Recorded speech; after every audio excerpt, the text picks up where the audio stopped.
Pochettino tends to focus on the lack of a soccer culture in America. It's not the biggest sport there. They need to improve the culture. And I'm just like, bro, you have a job brief. They hired you to win games at the next World Cup. Why are you talking about the culture? Does he need to focus on his primary assignment, or does he have a responsibility to actually try to change the culture here? And can he change the culture here? So I'll go backwards here. So he can foster some sort of change. I don't know how dramatic it will be, purely for the fact that he's genuinely a football man. So that helps. Should he be trying to change it? I think that's part of the job. Ladies and gentlemen, welcome back to the Shirtless Plantain Show, the weekend review edition. This is your host, Dean, and per usual, I'm here with my brothers. What's going on, Tosin? Doing well, man. How are you? I am fantastic, thank you. Coach?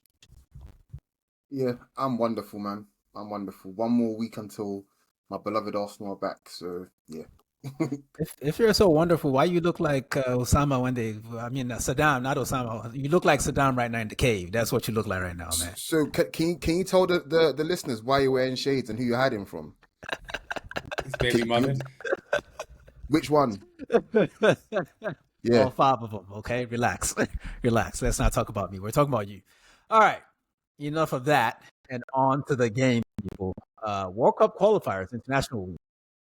I got to be honest with you guys. The season has not been on long enough for me to be excited about any of this nonsense. I didn't feel like I needed a break personally from the actual football that I like to watch, but we're here, and we're queer, and we can't do anything about it.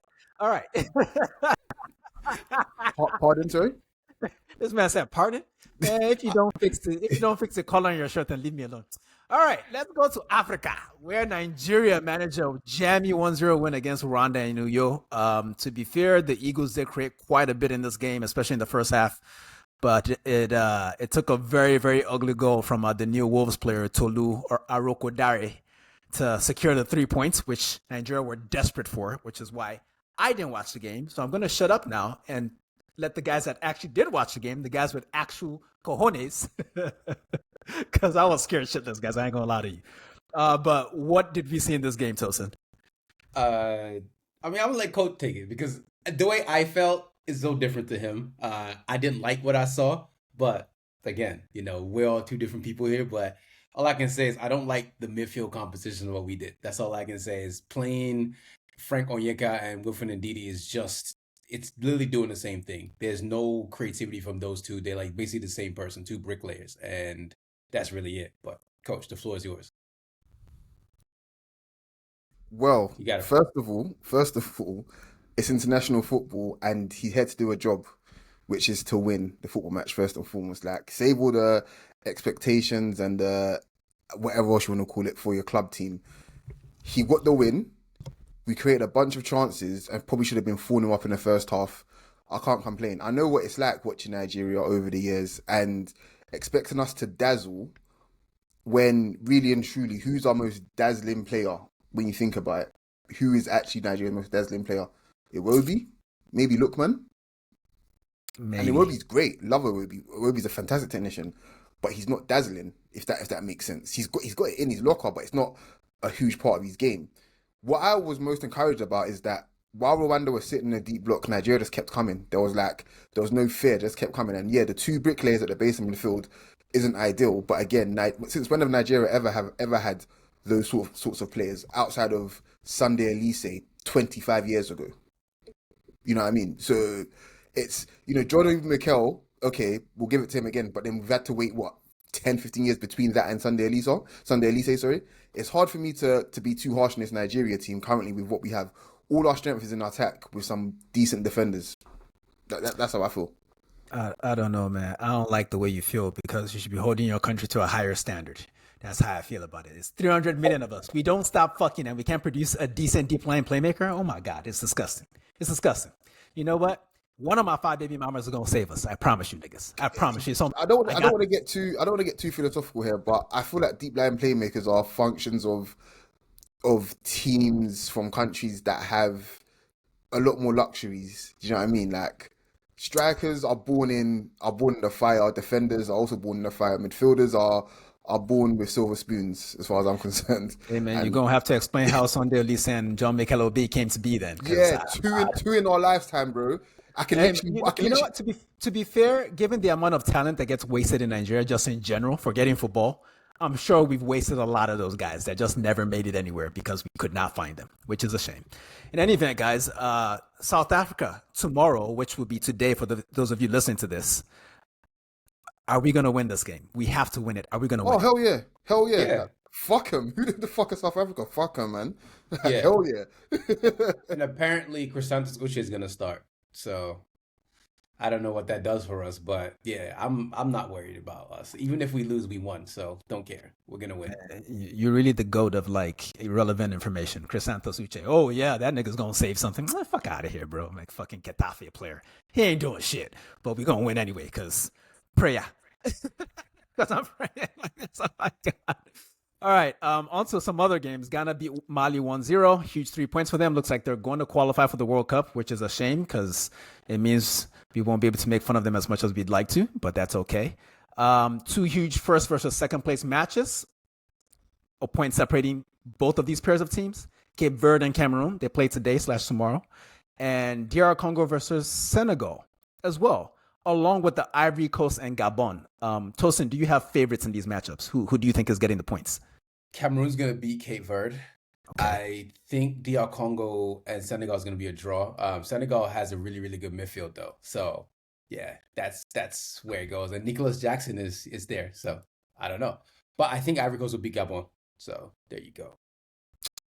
All right. We'll see how that holds up. Morocco became the first African team to qualify for the World Cup thanks to a 5-0 win over the weekend against Nigeria in Rabat. Second place Tanzania in that group could only draw 1-1 in Congo, so Morocco qualified.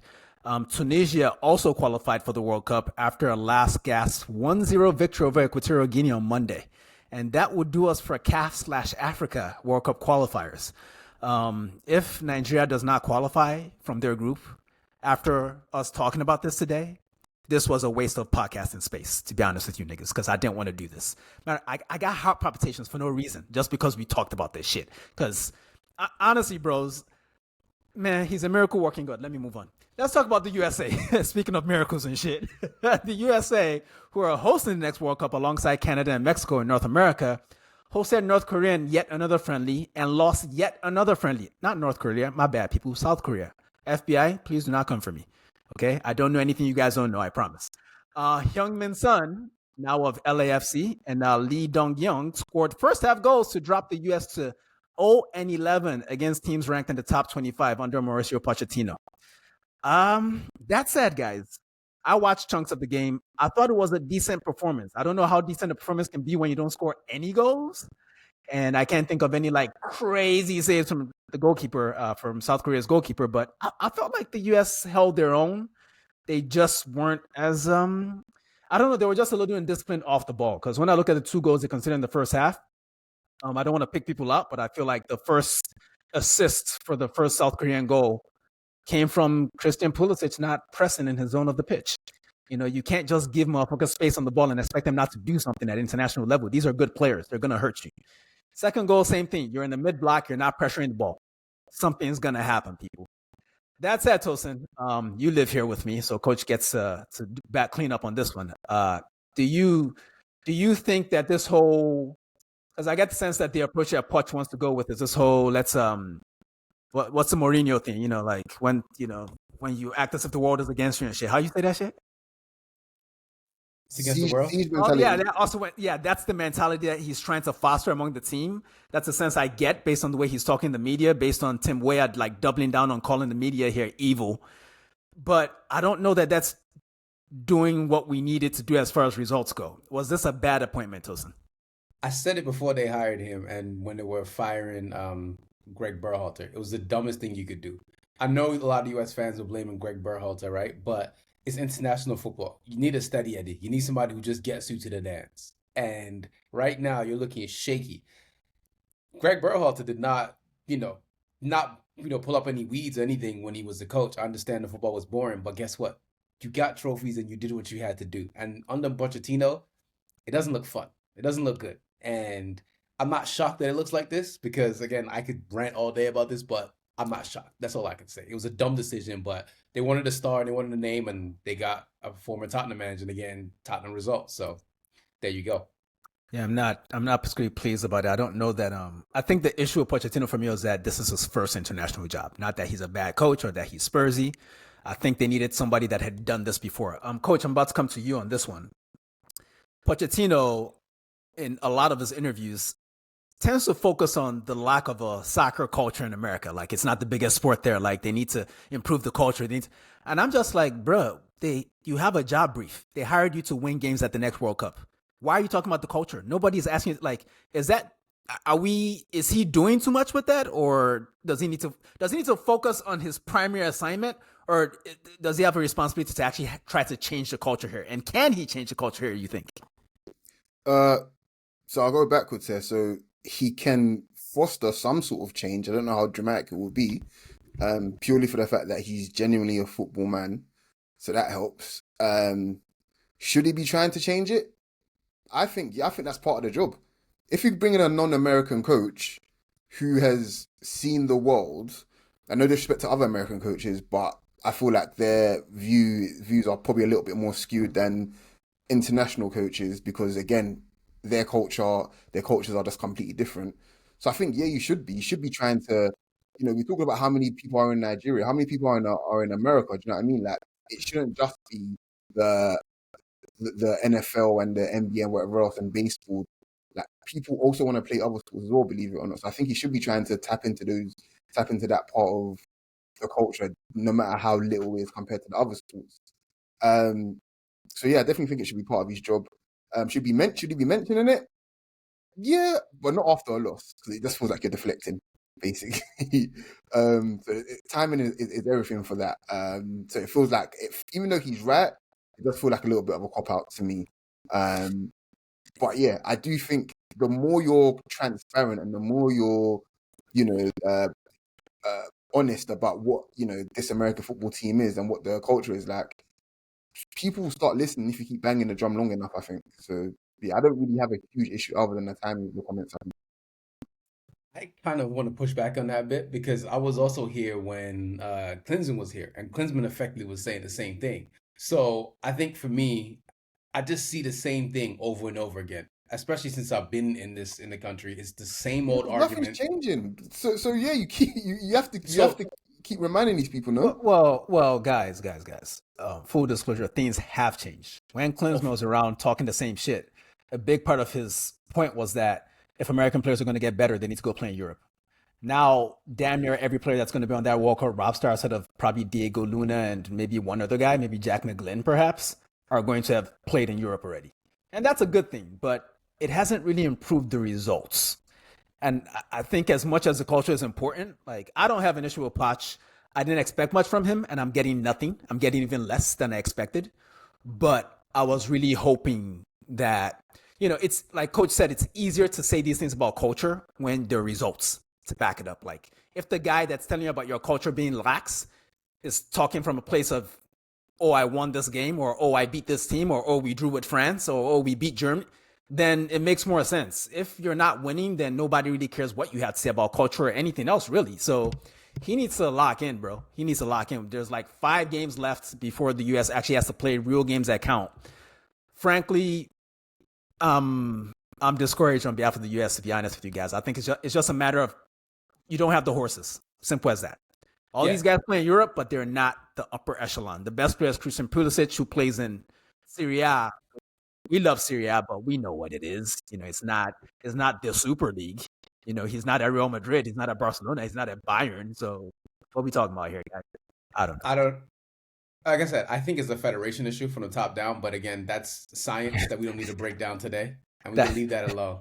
That's every country. Every country's federation is trash on some level, So, but I do want to correct something I mentioned a little earlier. I said the U.S. were 0-11 against teams ranked in the top 25. I do not know where I got that stat from because it's actually 1-0-7 in terms of win, draw, and loss against the top 30 nations in the FIFA rankings. And 6 of those 7 losses came on American soil. So that's not ideal, man. Like, I don't know, we gonna need the Department of War to do something on our behalf because these niggas can't fucking score for shit, so there's that.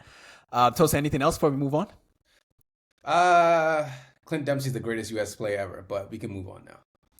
Yeah, the U.S. will play Japan on Wednesday, agree. and well, that it's just a fact. It's not worth debate or discussion, to be honest. But Japan on Wednesday is not looking good, bruv. That's all I got on that, because Japan are actually better than South Korea, and South Korea would tell you that.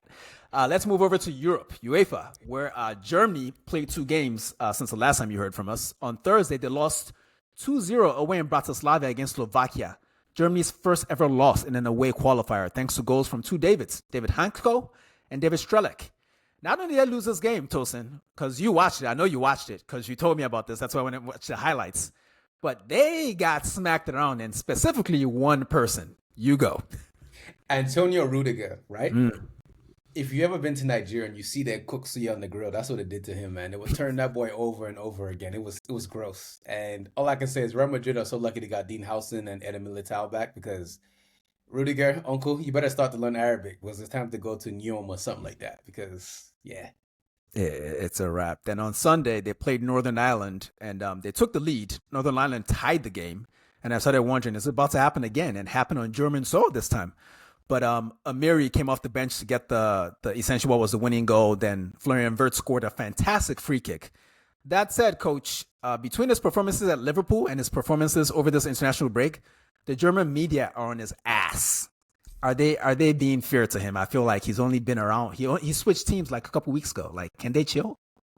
Yeah, I mean, it's par for course, though. That's what they do. Like, once they have their new sort of savior, like, they're held to the highest standards. And can you blame them? Like, look at who their totem poles and their talismans have been over the years. Like, from flipping Beckenbauer to that short cunt that played for Inter Milan. I don't know what his name is. Matthias, don't be disrespectful. I tried to see these reactions. Okay, yeah. Obviously, love for Matthias, Michael Ballack. Do you know what I mean? Tony Cruz. It was all like, yeah, bro.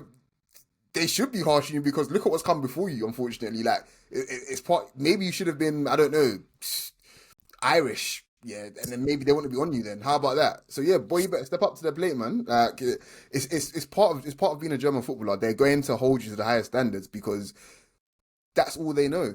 That's literally all they know. You actually can't really blame them more than anything. They won like what 3 or 4 World Cups? I don't know. Like, yeah. I don't know. You're the one that sings about German bombers all the time. You tell us. but yeah, no, seriously, they're the one. Like, he's got to rise it, or else somebody else will take his spot. It's not like they're lacking for players every generation to come up and be world stars, you know. So yeah, like he's got to roll the punches as far as I'm concerned. I got a funny for you about Wirtz. Someone said on French TV, a pundit said it's not easy for Germany. The two major players, Wirtz and Musiala, are not available. And the other player replied and said, Wirtz is on the pitch. And the pundit said, yeah, that's why I said he's nowhere. They cooked that nigga harder than Slovakia cloaked Rudiger. What the fuck? That's crazy. All right, let's move over to the home of football. England. They hosted Andorra in Birmingham and won 2-0 with essentially this game was like watching old dudes play walk-in football. The Arsenal guys looked all right. Madueke, he probably was man of the match. He was just by default, he was just very active, so he looked like the best player on the pitch. Declan Rice bagged the second goal. Always nice to see him developing his game. But coach, I'll come to you. Elliot Anderson, he got a lot of plaudits for this performance. Or at least I read a lot of plaudits. Yeah, that's the question. Like, what? Why are they hyping him so? Is it because he played for Nottingham Forest or something? Like, because I didn't really see it. When you're playing against Andorra, let's be clear here. When you're playing against Andorra, you have no excuse not to even if you're playing at 50%, you have to play well. You have to look like you're playing well at least. So there's no excuse for me. So yeah, they had to pick somebody. Someone should have said that's a fucking Dan Burn, because that nigga was terrible. Terrible. When he's always shit. He's awful. He's terrible. He's always shit. I actually like Dan Burn as a personality, and Newcastle, big guy, played for I liked him from Brighton, chasing Saka with his long ass legs and not getting there. But he was so bad. Like Thomas, like people call Arteta a terrorist, but Thomas Tuchel, that Champions League is doing a lot of lifting for that guy, because he's a real terrorist. He plays a threat at the back when he's at clubs. He plays Dan Burn, even though there are several center backs in England that he could pick from. I've never seen, like, Andorra looked at this big ass man and said, you know what? we're going to expose you. You handled the build up for England, and he couldn't do it. It was disgusting to watch. I sat there for 60 minutes embarrassed that I wasn't watching Nigeria instead, but I'm a coward. He's All shit. I Sorry, go on, Dustin. can say, all I can say is, why is England hiring a German man to coach their team? They have no respect. Well, let's be clear. They are, and he is. They're winners, isn't it? Like, so it is what it is. I don't have any real opinion other than the fact that just based on what he's achieved and what sort of coach he is, he's arguably one of the best coaches England have had in the last 30 years already, just based off his CV and the sort of things he's produced. I'm not his biggest fan, but facts are facts. But yeah, honestly speaking, the England players in general, like you can pretty much see that they were just mailing it in because the gap was so big. You can play a player like Elliot Anderson because he'd be the best ever player to ever play for Andorra, and he wouldn't even be the best ever player to play for England this weekend. How about that? He's not even the best English Elliot. How about There we go. How about that? What's that, Tosin? He's not even the best Anderson to play for England. There you go. Oh, yeah. All right, they play away in Serbia on Tuesday. I don't really even think there's a lot of jeopardy here, but I mean, Serbia is never easy because it's Serbia, but I still expect England to win. Yeah, we expect them to win? No? Yeah? They're pretty good at qualifiers. I'll give them that. England is good at that for sure. Unless it's Steve McLaren against Croatia and an umbrella. All right, Spain won both their fixtures against Bulgaria and Turkey by a combined score of 9-0. Turkey caught 6 of them things. Mikel Merino bagged 4 of them things, including a hat trick against the Turks. And Tosin, surely they're the favorites for the World Cup next year, right? Yeah, I mean, come on now. It's foolishness what they got in that team, man. Musiala, I mean, I said Musiala, wrong black man. Yamal is there, and so is Nico Williams, and they gotta be all right, man. And they got their whole entire midfield with Pedri and Gavi and all those guys. It's obscene. It's just obscene.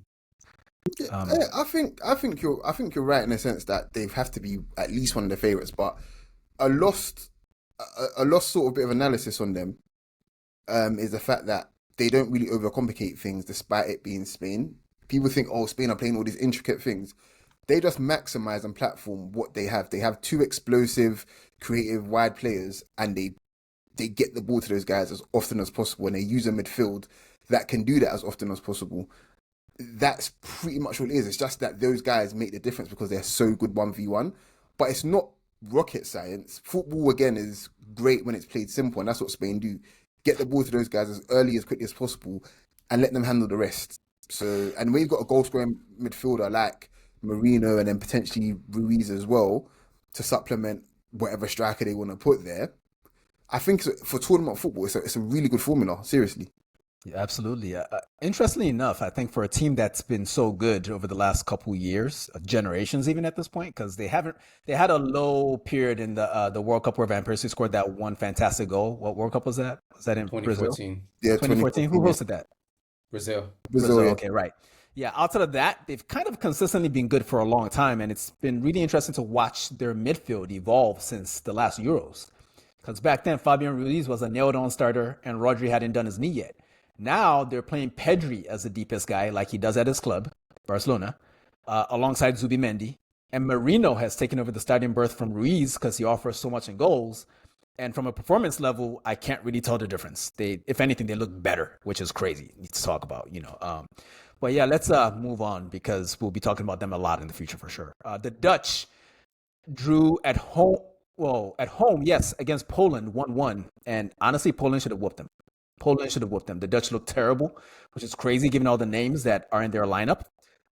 They also went away to Lithuania and allowed Lithuania people to come down from 2-0 to tie the game at 2-2 before Memphis Depay scored the winner.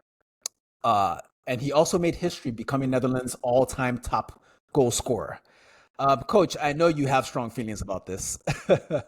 Why is Memphis Depay the highest goal scorer in Dutch history, and from a country that produced Dennis Bergkamp and Johan Cruyff and Marco van Basten and Patrick Kluivert? Like, what is going on, man? Because there's 50,000 internationals every year against teams like Andorra. So, yeah, that's one reason for sure.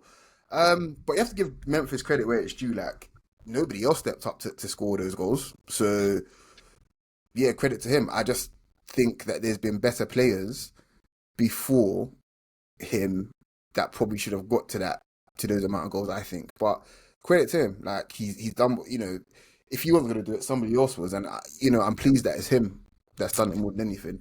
Where's he planning his trade now in Brazil, right? Yeah. The free agent. He's a free agent now? Okay. I think so. Like, yeah, last time I checked, he was in Brazil. But, yeah, fair play to him, man. Fair play to him. Yeah, having fun. Why do we think the Dutch aren't better? I feel like on paper, they should be right there with everyone else. Maybe they don't have a top-class forward at the moment. But otherwise, I think they're stacked everywhere else. Maybe not Gravenberch is there. So even from a deep line playmaker standpoint, they have somebody. So I don't understand why they aren't better. I don't like what I saw this weekend. Well, if you're looking at who are their best three midfielders that you'd put out there? Frankie, Xavi, and Gravenberch, right? That would be their starting midfield three. Or the other Timber. He's pretty good, actually. Yeah, Quinton. Okay, well, again, they've got options. Is the point I'm making. In defense, I think defense is pretty much great. Do you know what I mean? They've got good defenders like Holland. Yeah. Their attack, though, Memphis. Gakpo has been my favorite player to watch this season. That's not from Arsenal. He's been sharp, and he's been sharp for years. But they probably need a little more. I'd probably move Xavi Simons into the attack alongside Memphis and Gakpo, then bring in another midfielder and just be solid, I guess. Anyway, let's move on because Ronald Koeman probably spent less time than we've spent talking about them planning his games out for the last weekend that didn't quite work out, even though they got points. I was going to tell you guys the starting lineup then against Lithuania. So it was a 4-3-3, Verbruggen in goal, Dumfries, De Vrij, Van Dijk, Ake, Rangers, Schouten, and Quinton Timber in midfield, Danya Marlin, Memphis, and Gakpo. That was how they started. I totally forgot about Reinders as well, but then he, so did everybody else, to be fair. So that's not really my fault. All right, over to the French. Michael Olise and Kylian Mbappe, who tied Thierry Henry in the French goal-scoring charts, scored as they went away to Ukraine in a game that was hosted in Poland. That was 2-0. But the big headlines after this game came from PSG's anger at the French Federation after Ousmane Dembele and Desiree Doué both picked up major muscular injuries while on international duty. Tosin, are they justified in whining about this shit? Go talk to FIFA, bro, and FIFA Pro. These guys literally played in the Club World Cup. Like, what did you expect? Bodino be firewood. I keep saying this over and over again. Like, these players play too much. They play too many games. It was bound to happen anyway. I know it's unfortunate they got picked it up during international break, but it's gonna happen for club anyway. These boys are in the red. So I'm sorry. Coach, you shrugged when I mentioned that stuff. What is your? I mean, because there's an argument that France are so stacked that they didn't need to play guys that played in the Club World Cup and are barely in shape. That was exactly what I was thinking. Yeah, why were they even in the squad? Like, did they even get a proper break from the preseason? And Deschamps knows all this as well. So what gets me on my nerves about international coaches is that I generally think that it's a lot of ego there. It's like, I can pick them, so I will, rather than using common sense. Like, don't do that. Like, actually have a bit of common... Like, a year from now, right, all these coaches will know what their starting lineup is. They already know, pretty much. They know 8 of the 11 that will play, for sure. They know it. No matter who emerges or whatever else, pending fitness, they know 8 of the 11, 8 and 9 of the 11 that started for sure. So you don't need to see Doué and Dembele. You don't. You actually just don't need to see them. So, yeah. What I will say, though, is it's funny that they play in a league where they're so far away from everybody else.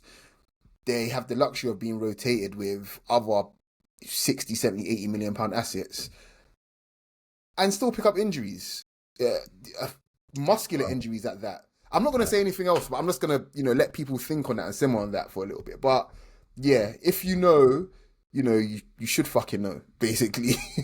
Wow, that's so much important information you handed over to the listeners, Coach. Yeah, like you out here fucking giving people fucking riddles and clues and shit, man. The fucking Riddler over here, man. Like, what the fuck, man? Just tell people what the fuck you're thinking, nigga. What the fuck? Tosi didn't mention it though, but be firewood. So it's really that simple sometimes. Before I move on from France, I do want to make the point that Didier Deschamps is a Marseille legend, so maybe this was his way of fucking PSG over, just on some, my team sucks, so let me help them out a little bit by breaking these motherfuckers. Then, France face Iceland at the Parc des Princes on Tuesday.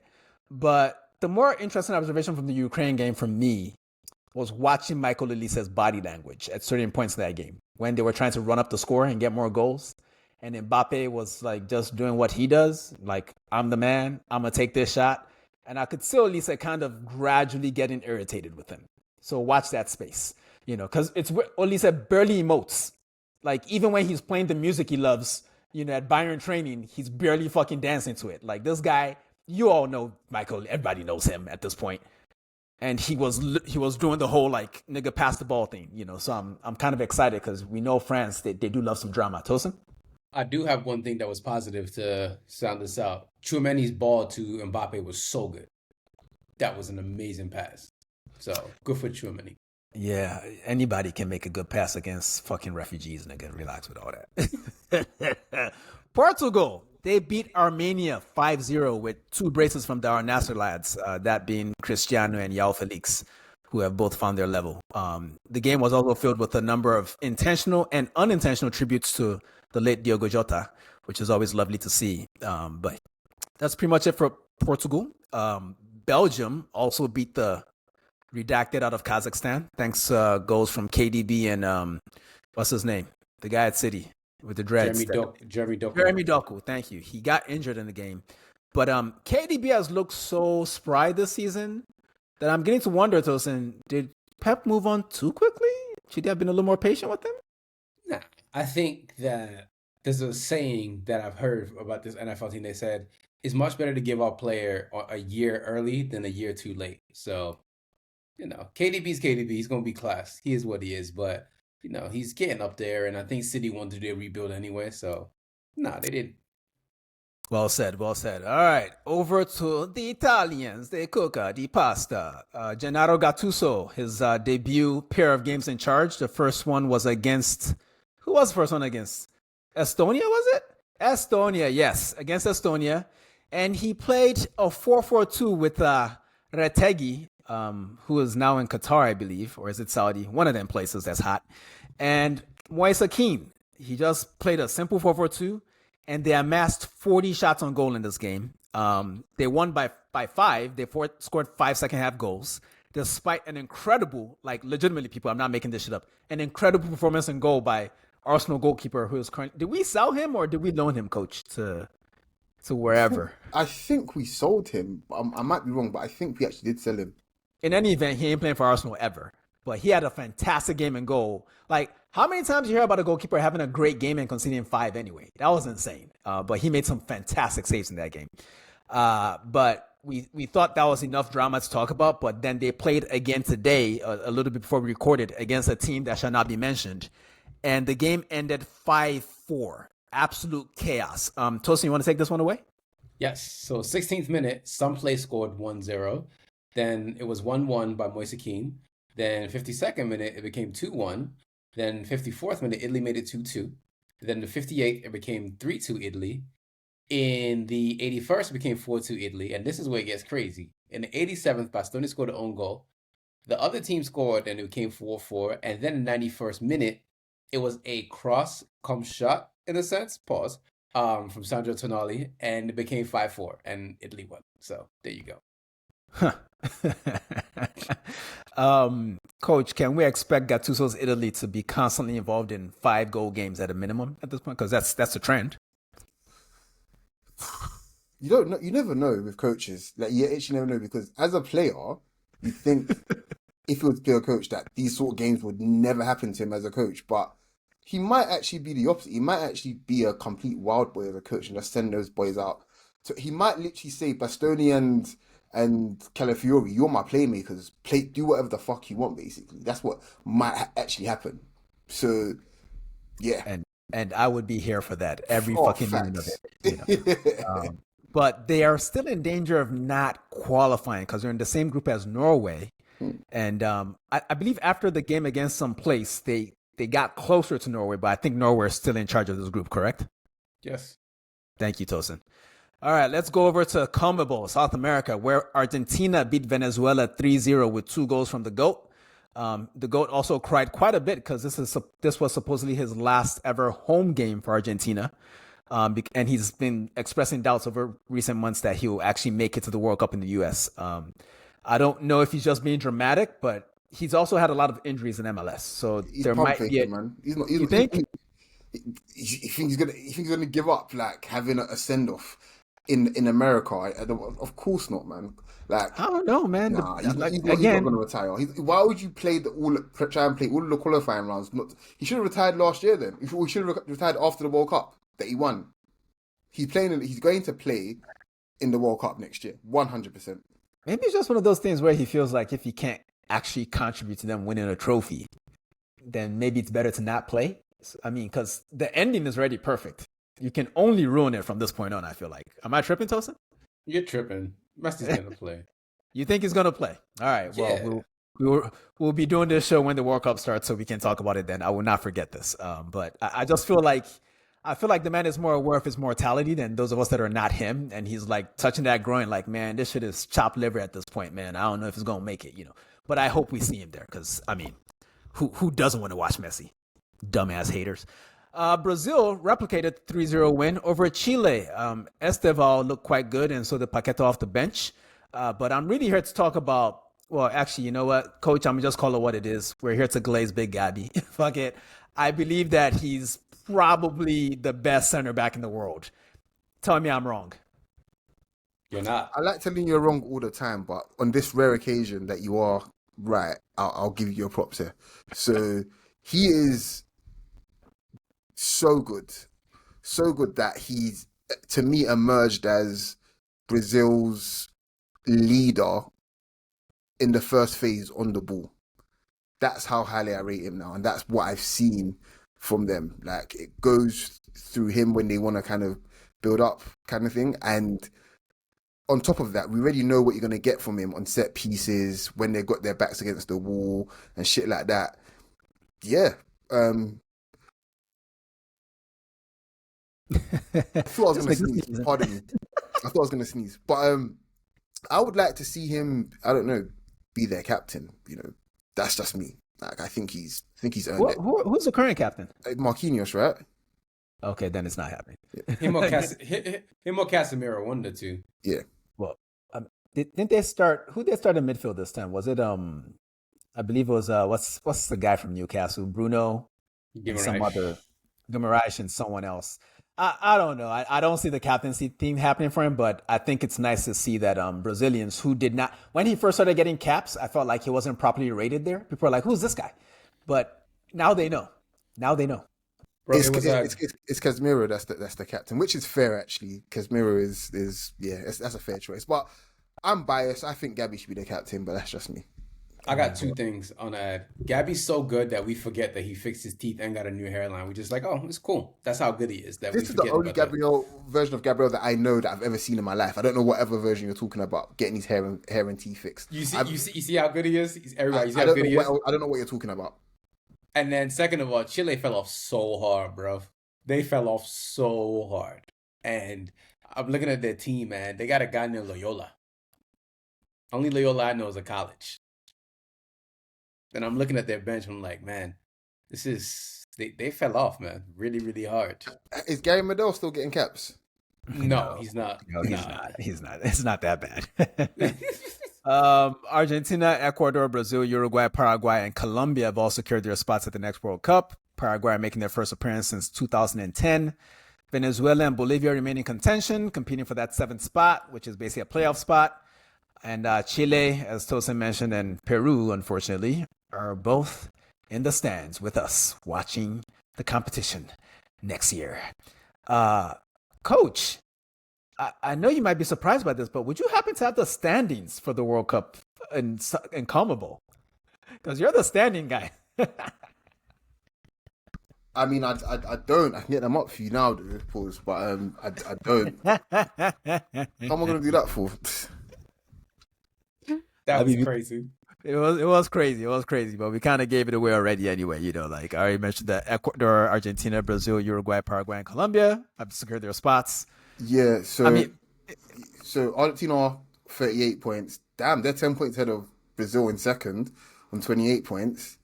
27 points for Uruguay in third. Ecuador 26 points. Colombia 25 points. Paraguay 25 points to round out the top six. Then Venezuela, I think, are in a playoff spot on 18 points. Yeah, that's crazy. Like, yeah, Yeah, huh. the most intense qualifying Yeah, for any continent, easily yeah, South America. Like yeah. it's just a bloodbath, especially when Chile is good, which you're not. So that makes Mm, it more of a menstruation bath, really. mm. Okay, I'll move on now. I'm wilding. I'm wilding.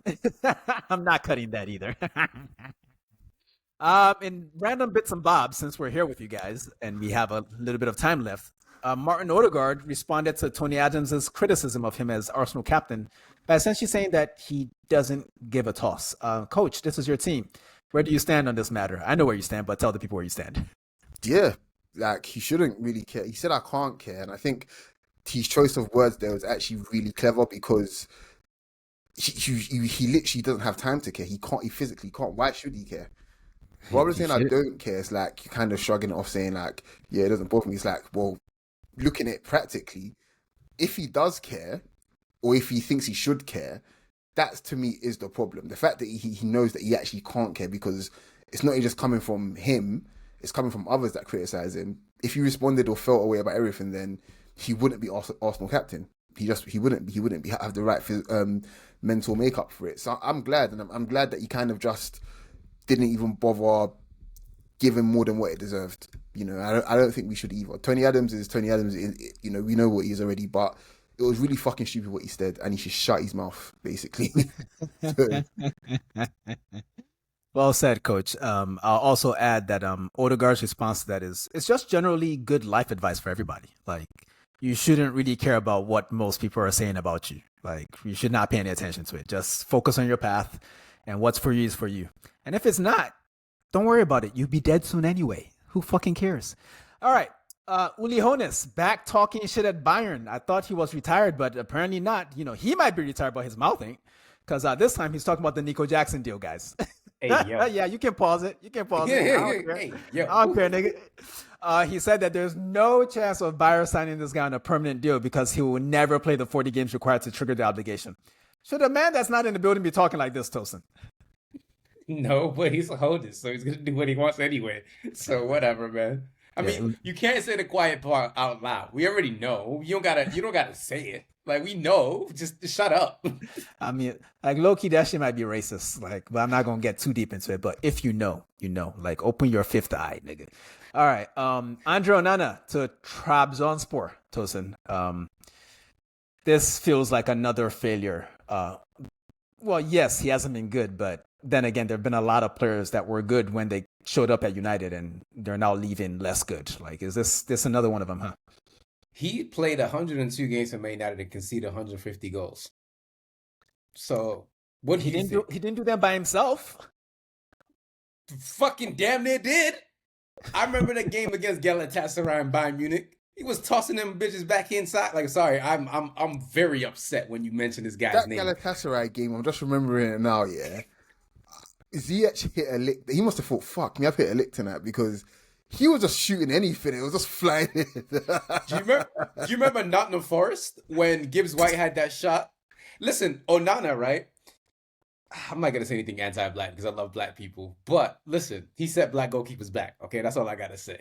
Like, I, yeah, That was I Mendy. disagree. That I was disagree. Mendy.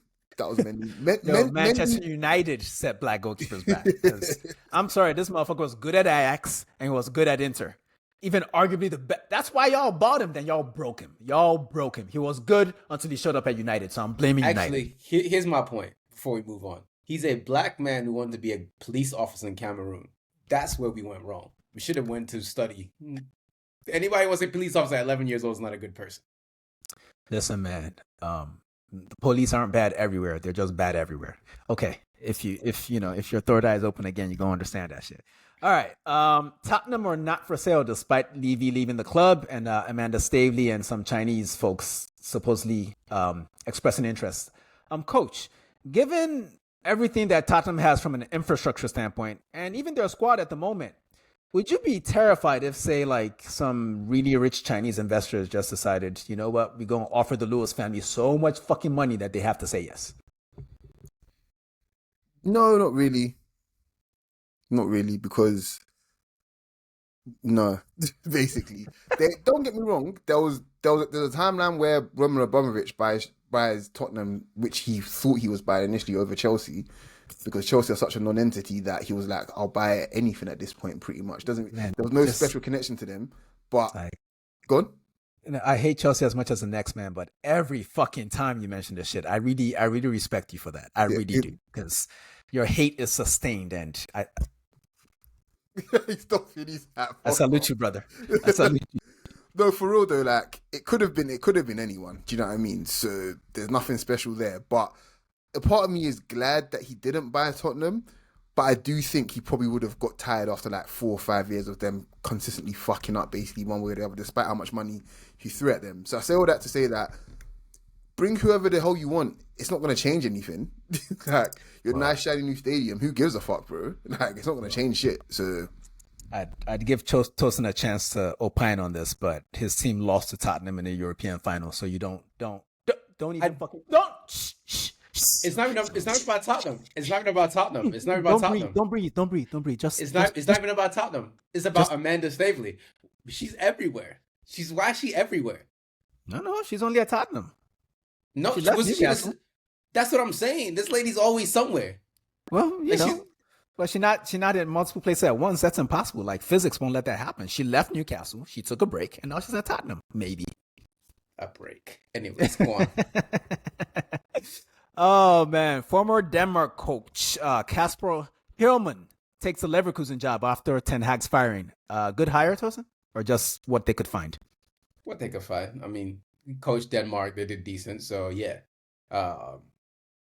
he plays a 3 at the back, and that's what they want to do. So they found somebody who does what they do, and we'll see. Apparently, he's very empathetic and he's very caring. So couldn't be worse than Eric Ten Hag. I mean, that's as worse as you can get. You know what, bro? He has hair. Yeah. I do have some news for everybody, which we didn't put on the agenda because I just found this out just now. According to record, Nuno Espirito Santo has been fired. Whoa.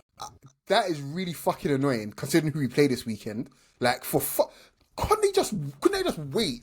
Wait 1 week. Just wait, for fuck's sake. Who are they hiring? Apparently, Domenico Tedesco. I'm not worried about that. That's fine. Yep. I thought it would have been Jose. It's official now. Ornstein just tweeted it. Oh, okay. All right. Then it's definitely official. But I do want to make the point, guys, that Nottingham Forest, a.k.a. Mr. Marinakis, did not fire Nuno Espirito Santo. Nuno Espirito Santo fired his fucking self, okay? Let's be very clear about that. You don't go into a press conference and talk all that fucking shit and keep your job. I'm sorry. Like, Lawrence Fishburne should have been chilling, okay? This ain't the fucking Matrix, nigga. Chill with all that shit, and you're gonna keep your job. He didn't want the job anymore. He wanted to get fired, so he basically fired himself. Luckily for him, he's still gonna get his money, unless Mr. Marinakis hires the lawyers, which he might, because he's a petty man, as we've long learned. Let's talk a little bit about the WSL. We typically don't cover them, but the game started this weekend. I quite enjoyed watching Arsenal defeat the London City Lionesses 4-1 in a comeback win at the Emirates. Olivia Smith, world record signing at the time she was signed by Arsenal. I think it may have been overtaken by now because the women's game is blowing up like a motherfucker, but she scored a banger to start her career. Went past 3 people and slapped it in from like 30 yards. Like, I cannot wait to watch her again. She's like Eberechi Eze, but on the women's side, like the player I'm most excited to watch for Arsenal this season. So I'll be watching those games. But Coach, I wanted to ask you, where the fuck did these Lionesses get off on calling themselves London City? I don't understand. Like, there are no London teams named London. How is this allowed? I couldn't tell you. I honestly, I want to be transparent there. I just don't get it. Don't understand. But I am very glad that we smacked the shit out of them. Who gives a fuck who their name is? They're just another notch on the belt. Do you know what I mean? Like, London City Lionesses, chimpanzees, crocodiles, kangaroos. Don't matter what it is, we're gonna smack them anyway. So. Oh man. They're named after Millwall. Then they're Millwalls. They were associated. They used to be Millwall. Then they got changed. Even better. Yeah, even better. Okay. Sorry, ladies, but yeah, even better. Fuck Millwall, man. I can accept that. That makes sense. But naming a London team London, it's just not done. It's weird. It's really weird. They should do something about that. Sonia Bonpastor's Chelsea beat Man City 2-1 at home, but she wasn't happy about Man City taking essentially what she described as a deliberate tactical timeout in the middle of the first half. Their keeper went down, and everyone came over to the sideline, and the coach busted out the board, just like Coach has behind him in the video if you're watching this. And he was basically changing the tactics on the fly where their goalkeeper faked an injury. Are we in favor of or against this tactic, Tosin? Listen, I'm a big Eddie Guerrero fan, so I love we lie, we cheat, we steal. So sue me. I'm with it. Chelsea essentially had a really, really impressive domestic season. They won the domestic treble last season, but nobody gives a fuck because Arsenal won the Champions League. But they started, as they should, beating City. Do we think Arsenal have done enough in the window to overtake them, Tosin? No, sorry. No? They're No, juggernaut. Chelsea are the juggernaut.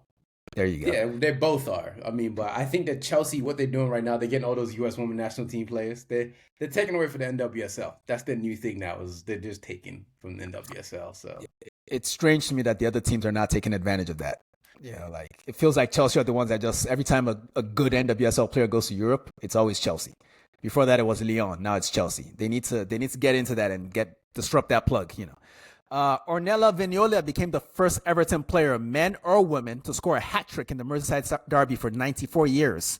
She joined them from Granada last summer, and fellas, I guess all I can say is I am looking forward to watching her again because you don't start your career with a hat trick if you're not absolute fire. And I don't know if you guys saw the clips on the socials of Ian Wright talking about this woman. He said he watched her play for Granada against Barcelona, and we know what the Barcelona women do to their opposition in Spain. Yeah. Apparently they lost that game 10-1, and this girl still stood out.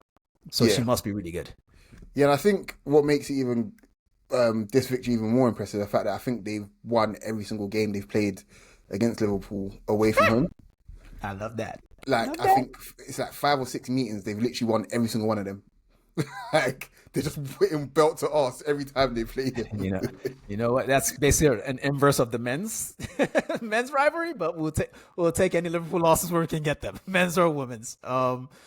Finally, Manchester City and the Premier League have reached a settlement on the associated party transaction dispute. This is not the 115 originally, now 130 charges case. That's a separate thing. This is the one about the sponsorship where they felt as if City have been inflating the value of their sponsorships and whatnot.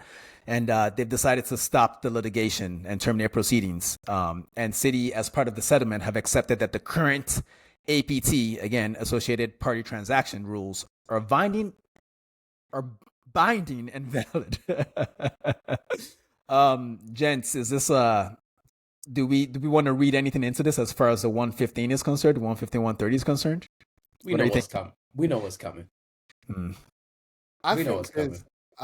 I think there's a good chance that they've essentially just accepted that they're not going to be able to nuke these guys. So this was them softening the blow to essentially let us know that we're going to punish them, but it's not going to be anything significant. And this is the best that we could do, basically, because I think all transactions, regardless of what they are, whether it's to do with law or whatever else, you give something, you get something, right? So I think this was just kind of what it was in a way. Maybe I'm reading a bit too much into it, but that's what it felt like. Yeah, you don't give something or get something. You only get something when you get an SCD, nigga. That's what I'm telling you. But that's neither here nor there. We'll talk about my doctor in the next episode of this show. Anything else for the people, folks? Yes. It apparently seems Ange will be going to Nottingham Forest, not Tedesco. Huh. Even better. Oh yeah. Oh hell yeah. Oh hell yeah. Get him in tonight. Let him train them for 4 days straight before Saturdays. I really want him to get his ideas across before Saturday. Oh hell yeah, that would be great. Please. I love when coach hates something or somebody. He's the worst person in the world when he hates you. I'm just saying how I feel, man. Like, I'm sorry. All right, folks. This has been the Shirtless Plantain Show, your weekend review edition. For Tosin and Coach, this has been Dean. And guys, you know what to tell the people. Peace. Peace.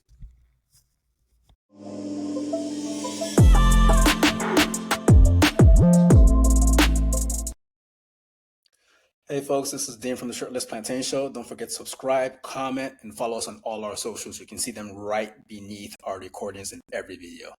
Thanks again, and see you on the next one.